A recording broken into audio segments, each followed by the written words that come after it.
केशव प्रसाद मौर्य ने कहा कि जाइए बाबा, विवाद खत्म करिए, जाकर के नहाइए। इस पर बाबा ने कहा कि केशव प्रसाद मौर्य जैसे व्यक्ति को सीएम होना चाहिए। आप समझिए एक धर्माचार्य का क्या काम होता है। यही योगी जिसको आप लोग साधु संत कहते हो, हम तो हुमायूं का बेटा अकबर कहते हैं, हम तो औरंगजेब कहते हैं, ये नहीं है हिंदू कहने के लायक। कि ऐसे तमाम कालनेमी होंगे जो धर्म की आड़ में सनातन धर्म को कमजोर करने की साजिश रच रहे होंगे। ये आरोप इसीलिए लगा रहे हैं, कोई समझने में भूल नहीं होनी चाहिए। इसीलिए योगी आदित्यनाथ अनविंसिबल हैं क्योंकि वो भगवा के साथ हैं। योगी आदित्यनाथ इनविंसिबल हैं क्योंकि वो सीधे सीधे कट्टर हिंदुत्व की बात करते हैं, सनातन की बात करते हैं। अगर उनकी इस वाली छवि को डेंट कर दिया गया तो योगी आदित्यनाथ को हराया जा सकता है, उनको राजनीतिक तौर पर कमजोर किया जा सकता है। दर्शकों, अभिमन्यु जब अपनी मां के गर्भ में थे, बताया जाता है कि उन्होंने चक्रव्यूह भेदना अपनी मां के गर्भ में ही सीख लिया था। एक रात अर्जुन वो कहानी बता रहे थे कि चक्रव्यूह को भेदना कैसे है। जब अर्जुन ये बता रहे थे तो अभिमन्यु ने गर्भ में ये सुन लिया था। लेकिन उसी सिलसिले के दौरान अर्जुन जब वो कहानी सुना रहे होते हैं, चक्रव्यूह तोड़ने के आखिरी पड़ाव तक पहुंचने ही वाले होते हैं कहानी में, कि तब तक सुभद्रा को नींद आ जाती है। बताया ये जाता है कि अगर सुभद्रा उस दिन नहीं सोती तो अभिमन्यु को पता होता कि चक्रव्यूह से बाहर कैसे आते हैं। उत्तर प्रदेश की राजनीति में कुछ उसी तरह का चक्रव्यूह रचने का प्रयास योगी आदित्यनाथ के खिलाफ उनके विपक्षी, उनके विरोधी, पार्टी के अंदर, पार्टी के बाहर कर रहे हैं। योगी आदित्यनाथ के दुश्मन तमाम हैं। ये कोई बोलने बताने की चीज नहीं है। लेकिन सवाल यह है कि क्या योगी आदित्यनाथ चक्रव्यूह में प्रवेश तो कर जाएंगे, ये सब जानते हैं, लेकिन क्या उस चक्रव्यूह को भेद पाएंगे? ये बड़ा सवाल है दर्शकों, क्योंकि अभी उत्तर प्रदेश के चुनाव में करीब 1 साल का वक्त रह गया है और अब उस महान चक्रव्यूह की रचना शुरू हो गई है जिसमें योगी आदित्यनाथ को फंसाकर उनको राजनीतिक रूप से निर्बल करने की कोशिश है। योगी आदित्यनाथ को राजनीतिक तौर पर मूर्छित कर देने की कोशिश है। अब सवाल है कि योगी उस चक्रव्यूह में प्रवेश करेंगे या नहीं, यह सवाल नहीं है। योगी उस चक्रव्यूह में प्रवेश करेंगे ही करेंगे, लेकिन सवाल यह है कि क्या योगी उस चक्रव्यूह को तोड़ पाएंगे, क्योंकि अभिमन्यु चक्रव्यूह नहीं भेद पाए थे। आपको पता है कि मैं आपसे क्या कह रहा हूं। योगी आदित्यनाथ के खिलाफ 2024 लोकसभा चुनाव के बाद से ही लगातार यह प्रयास किया जा रहा है कि कैसे भी इस व्यक्ति को राजनीतिक तौर पर कमजोर किया जाए, कैसे भी इस व्यक्ति का बढ़ रहा राजनीतिक कद उस पर दाग लगाए जाएं, उस पर छींटे लगाए जाएं। लेकिन बार बार इनके विरोधी इस काम में निष्फल हुए हैं, असफल हुए हैं। एक बार फिर वही प्रयास करने की कोशिश की जा रही है और इसमें अलग अलग लोग हैं। योगी आदित्यनाथ की सबसे बड़ी ताकत क्या है? योगी आदित्यनाथ की सबसे बड़ी ताकत है कि वो ईमानदार हैं। उनके घर परिवार का भी कहीं कोई वो किसी को नौकरी नहीं लगवा रहे। उनके घर परिवार के 5 लोग सांसद नहीं है, विधायक नहीं है, ग्राम प्रधान नहीं है। योगी आदित्यनाथ फोन करके अपने घर परिवार वालों को नौकरी नहीं देते। ये उनकी राजनीतिक ईमानदारी है। लेकिन योगी आदित्यनाथ की सबसे बड़ी ताकत यह है उनकी भगवा की छवि, उनकी सनातन के साथ जो छवि है और सनातन पर उनकी दृढ़ता, उनका विश्वास देश में योगी आदित्यनाथ को सनातनियों का नेता बनाता है। और इस बार विरोधियों ने योगी आदित्यनाथ की इसी गेरुआ छवि पर, इसी भगवा छवि पर कि सनातन के साथ योगी की जो तस्वीर मर्ज होती है, उस तस्वीर पर उनको ठेस और उनको कमजोर बनाने की कोशिश की जा रही है। क्योंकि इस बार सामने कौन है? सामने तथाकथित शंकराचार्य है। वो शंकराचार्य जिनके शंकराचार्य होने पर विवाद है, वो शंकराचार्य कह रहे हैं कि योगी जैसा तो मुख्यमंत्री होना ही नहीं चाहिए। योगी के बारे में जो जो कह रहे हैं अविमुक्तेश्वरानंद, वो मुझे लगता है मैं दोहराना भी नहीं चाहता, आप खुद सुन लीजिए। यही योगी जिसको आप लोग साधु संत कहते हो, हम तो हुमायूं का बेटा अकबर कहते हैं, हम तो औरंगजेब कहते हैं, ये नहीं है हिंदू कहने के लायक।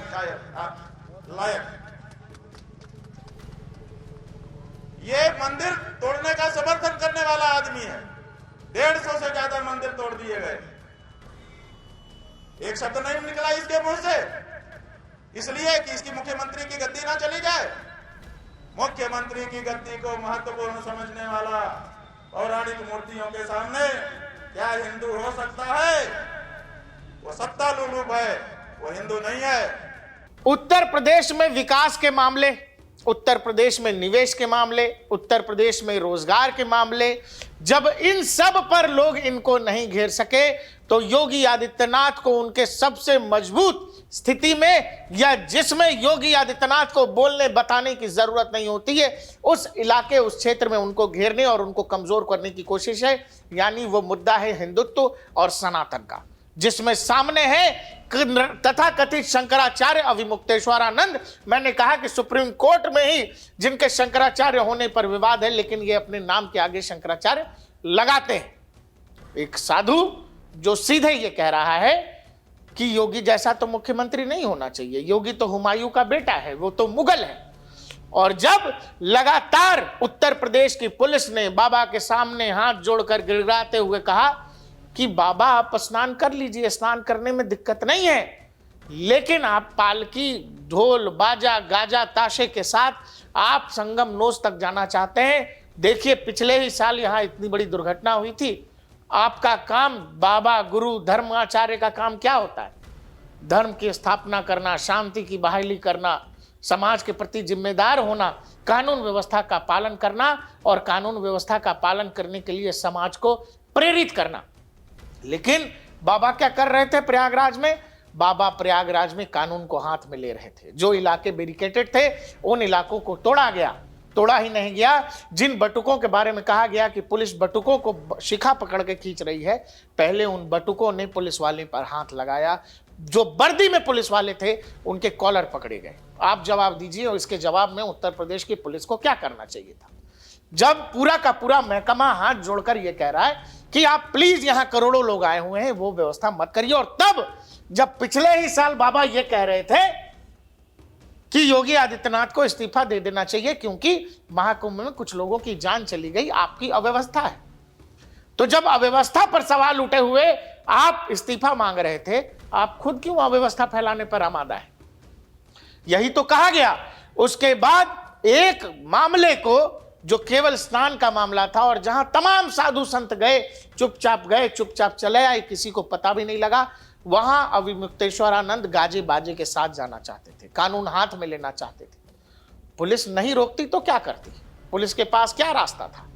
अब सवाल है जो कहा जा रहा है, ये उमाशंकर पांडे थे किसी जमाने में, लोग कह रहे हैं अब तो बाल की खाल निकल रही है कि उमाशंकर पांडे कैसे बने शंकराचार्य, कहानी लिखी जा रही है। शंकराचार्य और अविमुक्तेश्वरानंद डिप्टी सीएम केशव प्रसाद मौर्य के बयान के असल मायने क्या है? केशव प्रसाद मौर्य ने कहा कि जाइए बाबा, विवाद खत्म करिए, जाकर के नहा लीजिए। इस पर बाबा ने कहा कि केशव प्रसाद मौर्य जैसे व्यक्ति को सीएम होना चाहिए। आप समझिए, एक धर्माचार्य का क्या काम होता है? धर्म की स्थापना हो, धर्म की बात करना, धर्म के प्रति समाज को जागरूक करना, है ना, धार्मिक प्रचार प्रसार करना, सनातन का प्रचार प्रसार करना। लेकिन बाबा राम मंदिर पर भी सवाल उठाते हैं, बाबा 370 पर भी बोलते हैं, बाबा आतिक अहमद और मुख्तार जैसे लोगों के समर्थन में बोलते हैं कि ऐसे लोगों के साथ ऐसा क्यों हुआ। तो सवाल तो है।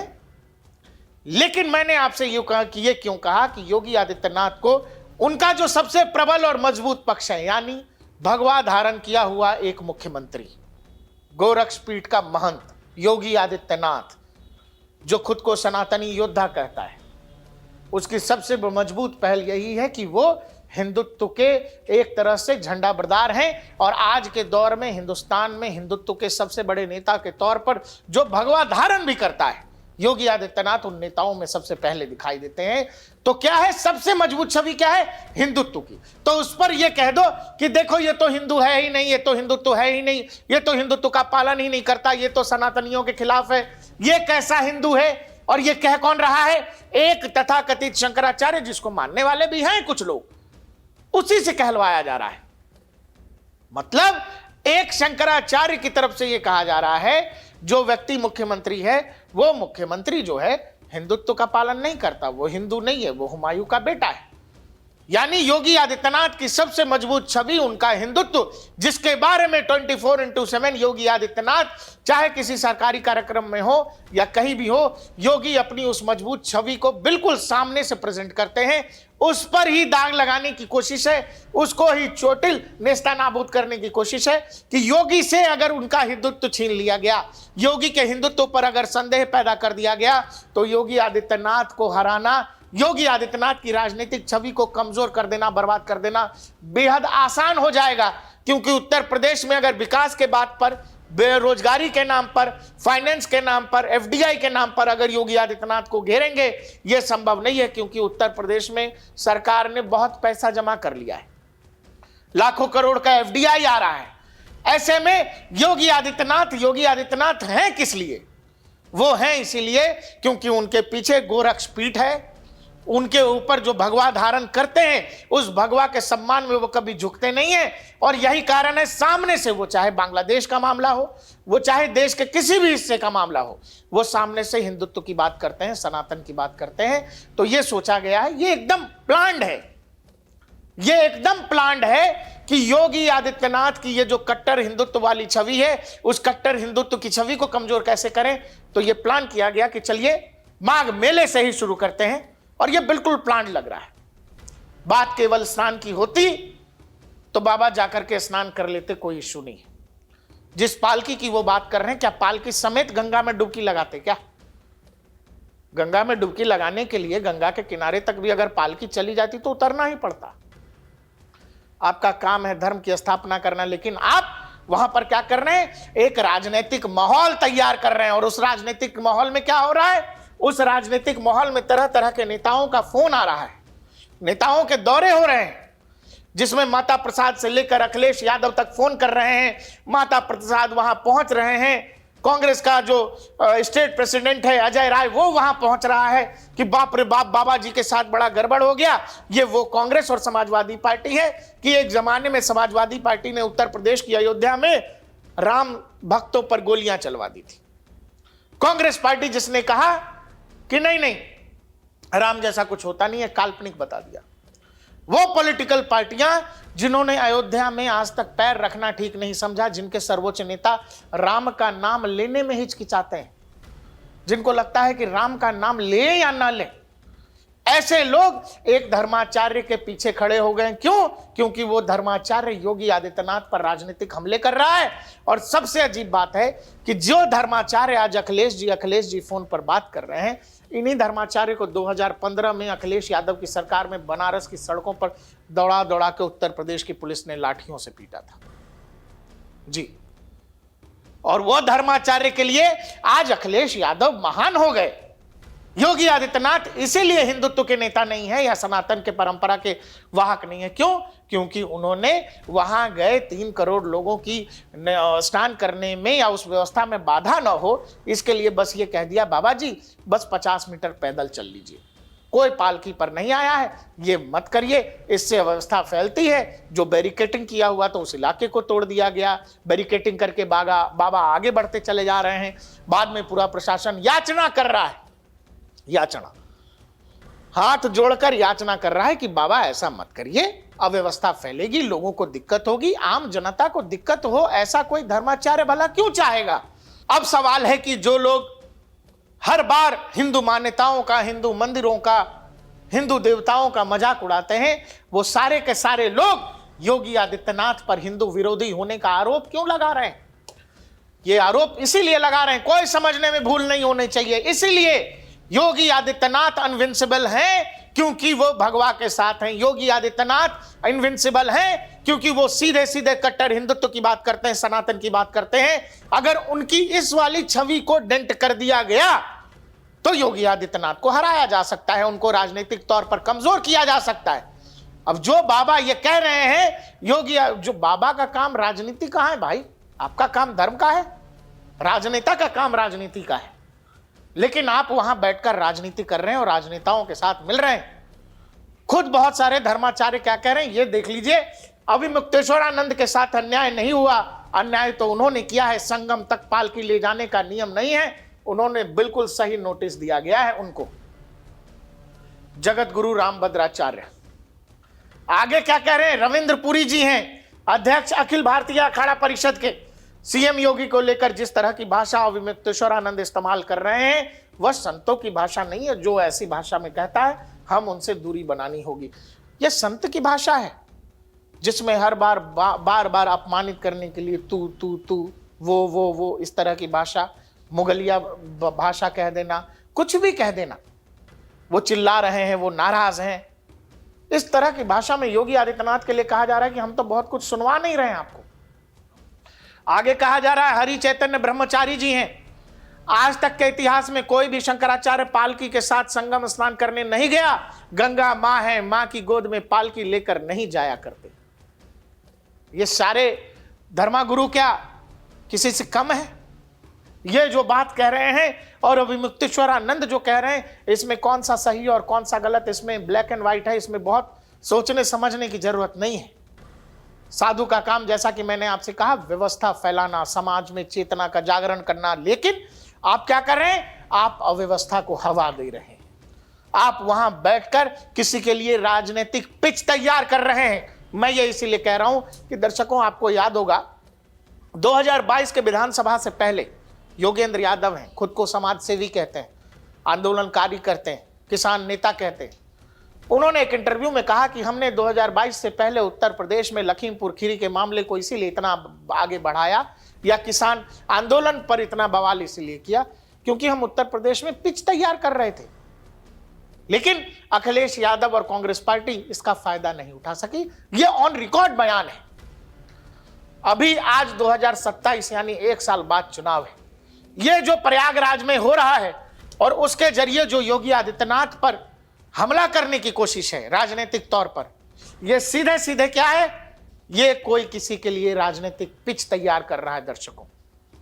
और मैंने आपसे कहा कि ऐसा नहीं है योगी आदित्यनाथ के खिलाफ साजिश नहीं हो रही है, बिल्कुल हो रही है। यह सब साजिशों का हिस्सा है। इसमें कुछ अपने भी शामिल हैं, कुछ परायों का तो खैर है ही। लेकिन फिर आप याद करिए 2014 का वो दौर, 2010 से 2014 तक का, जिसमें नरेंद्र मोदी के लिए क्या कुछ नहीं किया गया, क्या कुछ नहीं कहा गया और किस किस तरह की साजिशें हुई। अगर नरेंद्र मोदी का राजनीतिक करियर 2002 से 2014 तक देखें तो आपको इसमें समझ में आएगा। एक चीज बहुत सिंपल सामान्य भाषा में कह देता हूं कि तमाम साजिशों को, तमाम संकटों को पार करके नरेंद्र मोदी दिल्ली आए तो आज विश्व के सबसे बड़े नेता हैं।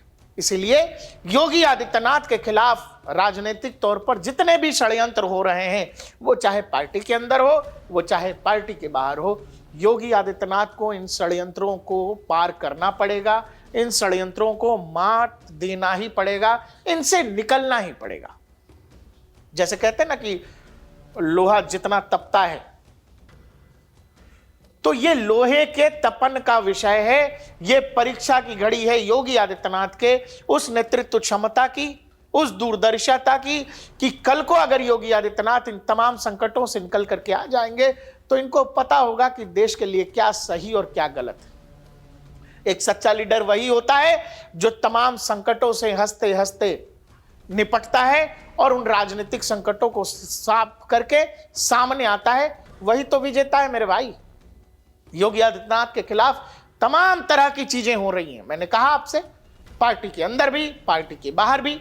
लेकिन योगी आदित्यनाथ के साथ ठीक उसी तरह का सिचुएशन है जो कुछ नरेंद्र मोदी के साथ था। जब नरेंद्र मोदी गुजरात में थे, देश का बड़ा तबका नरेंद्र मोदी को इस देश का प्रधानमंत्री देखना चाहता था। तब क्या था? संघ सीधे सीधे नहीं, संघ ने यह तय किया ठीक है आडवाणी जी हैं, 2009 का चुनाव लड़ लीजिए, लड़ लिया गया। फिर क्या था? 2014 में आडवाणी जी ने गोवा अधिवेशन से पहले चाहे जितना बड़ा लेटर लिख दिया, लेकिन नरेंद्र मोदी को आगे आने से नहीं रोक सके। योगी आदित्यनाथ के लिए भी कुछ उसी तरह का माहौल आज देश में है। योगी आदित्यनाथ केवल उत्तर प्रदेश के नेता नहीं है, योगी आदित्यनाथ को इस देश का बड़ा तबका अपना नेता मानता है। आप किसी भी राज्य में चले जाइए, एक तबका आपको ऐसा मिल जाएगा जो कहेगा हमारे राज्य का मुख्यमंत्री योगी जैसा होना चाहिए। कुछ लोग ऐसे भी मिलेंगे कि इस देश में योगी जैसा प्रधानमंत्री भविष्य में मिलना चाहिए। ठीक ये सब नरेंद्र मोदी के लिए भी कहा जाता था, और नरेंद्र मोदी के लिए भी गुजरात से लेकर दिल्ली तक साजिशों का चक्रव्यूह रचा जाता था, उनकी पार्टी के अंदर, उनकी पार्टी के बाहर। पार्टी के बाहर तो उनके साथ क्या कुछ नहीं किया गया, योगी आदित्यनाथ के खिलाफ यह सब अभी शुरू होना है। इसीलिए आप अगर योगी समर्थक हैं, योगी की चिंता करते हैं, तो इन सब बातों से मत परेशान होइए कि साजिश हो रही है। नहीं, एकदम हो रही है, यह खुली आंखों से दिख रहा है। एक साधु संत जिसको होना चाहिए, वो साधु संत बैठ करके कह रहे नहीं नहीं, इनको नहीं मुख्यमंत्री होना चाहिए, इनको होना चाहिए। तो ये भी बात है कि एक तो बाहर की शक्तियों द्वारा यह कोशिश किया जा रहा है कि पार्टी में एक तरह की टूट हो जाए। जानबूझकर भी कई बार लोग एक दूसरे के कंधे का इस्तेमाल करते हैं, लेकिन इन्हीं सब चीजों से योगी आदित्यनाथ को निकलना पड़ेगा। जो लोग केंद्रीय नेतृत्व और योगी के बीच एक तरह के मनमुटाव की खबर कहते रहते हैं, सुनाते रहते हैं, उनके लिए ये तस्वीरें काफी होनी चाहिए। नहीं काफी हैं तो चलिए, अभी 2 दिन पहले देश के गृह मंत्री अमित शाह ने योगी आदित्यनाथ के लिए जो कहा वो सुन लेते हैं। मोदी जी के नेतृत्व में योगी आदित्यनाथ जी ने जो योजनाओं को धरातल पर उतारा है, एक जमाने में उत्तर प्रदेश को लेबर सोर्स स्टेट के रूप में माना जाता था, आज भारत की इकोनॉमी का फोर्स स्टेट बन चुका है। ये हम सब के लिए ये बीमारू राज्य बनाकर कांग्रेस सपा बसपा ने रखा था, भारतीय जनता पार्टी की सरकार ने बीमारू राज्य को ब्रेक थ्रू राज्य बनाकर आज विकास को हर गांव में पहुंचाया। जैसे जैसे उत्तर प्रदेश के चुनाव नजदीक आते जाएंगे, योगी पर हो रहे राजनीतिक हमलों की गति, उनकी धार, ये सब तेज होती चली जाएगी। इन सब से योगी आदित्यनाथ कैसे खुद को बचाते हैं और इससे कैसे मजबूत होकर बाहर निकलते हैं, ये बड़ी बात है जो मैंने आपसे कहा कि चक्रव्यूह भेदने वाली बात। योगी आदित्यनाथ भविष्य के लीडर हैं, इसमें कहीं से कोई दो राय नहीं है। योगी आदित्यनाथ के पीछे आरएसएस खड़ा है, इसमें कहीं से कोई दो राय नहीं है। लेकिन दर्शकों, कई बार बहुत सारे एग्जाम लेने पड़ते हैं, इंटरव्यू होता है ना, जब आप कोई बड़ी नौकरी, बड़ी पोस्ट पर जाते हैं तो आपका इंटरव्यू लिया जाता है। हो सकता है योगी आदित्यनाथ की राह में इतनी सारी मुश्किलें खड़ी की जा रही हैं, या जो ये साजिशें लग रही हैं, ये हो सकता है किसी इंटरव्यू का पार्ट हो। भविष्य की तैयारियों के लिहाज से योगी आदित्यनाथ को तैयार करने के लिए, मानसिक और शारीरिक रूप पर तैयार करने के लिए, या फिर वो दृढ़ता उत्पन्न करने के लिए हो सकता है कुछ लोग मिलकर योगी आदित्यनाथ का इंटरव्यू ले रहे हो, एग्जामिनेशन की तैयारी करा रहे हो। भविष्य की उस तैयारी के लिहाज से ये जो आज हमारे आपको साजिशें लग रही हैं, हो सकता है ये किसी इंटरव्यू का हिस्सा हो, मुझे नहीं पता। लेकिन मैंने आपसे कहा कि नेता वही है, लीडर वही है जो अपने राह के मुश्किलों को आसानी से झेलते हुए, बगैर चेहरे पर शिकन लाए, अपने लोगों का नेतृत्व करते हुए वो आगे की राह प्रशस्त करता है और भविष्य की दिशा और दशा को तय करता है। नरेंद्र मोदी आज देश के लीडर हैं तो वो इसीलिए हैं कि उन्होंने तमाम मुश्किलों को पार किया और कभी किसी के खिलाफ कुछ ऐसा नहीं किया कि नहीं तो कांग्रेस का वो क्या हाल कर देते पता नहीं। नरेंद्र मोदी को गुजरात का मुख्यमंत्री रहते हुए सीबीआई दफ्तर में 6-6, 7-7 घंटे बिठाया गया है। वो नरेंद्र मोदी आज देश के प्रधानमंत्री हैं। इसीलिए योगी आदित्यनाथ के खिलाफ ये जो साजिशों का माहौल बन रहा है, आज उनके हिंदुत्व की छवि पर एक तरह का धब्बा दाग लगाने की कोशिश इसीलिए हो रही है क्योंकि योगी आदित्यनाथ की सबसे बड़ी मजबूती उनका भगवा चोला, उनका धर्म और उनका सनातन है। तो लोग चाह रहे हैं कि वहीं अगर योगी आदित्यनाथ को डेंट लग गया तो फिर योगी आदित्यनाथ को हराना बेहद आसान हो जाएगा। तैयार रहिए, ये साजिशों का दौर जो है अभी बहुत बढ़ने वाला है। उनके हमला करने की जो गति है उन पर, वो हमला करने की गति भी बहुत तेज होने वाली है। लेकिन मैंने आपसे कहा कि नेता वही है जो तमाम मुश्किलों को पार करके भविष्य की दशा और दिशा तय करे अपने मुताबिक। और इसमें कहीं से कोई दो राय नहीं है कि संघ आरएसएस योगी आदित्यनाथ के पीछे खड़ा है। पार्टी के अंदर और पार्टी के बाहर हर जगह साजिशों का दौर है। हम मानते हैं कि योगी आदित्यनाथ इन तमाम साजिशों से आगे बढ़कर भविष्य के भारत की एक तस्वीर जरूर लिखेंगे। देखते रहिए DNP इंडिया, हर खबर भरोसे के साथ।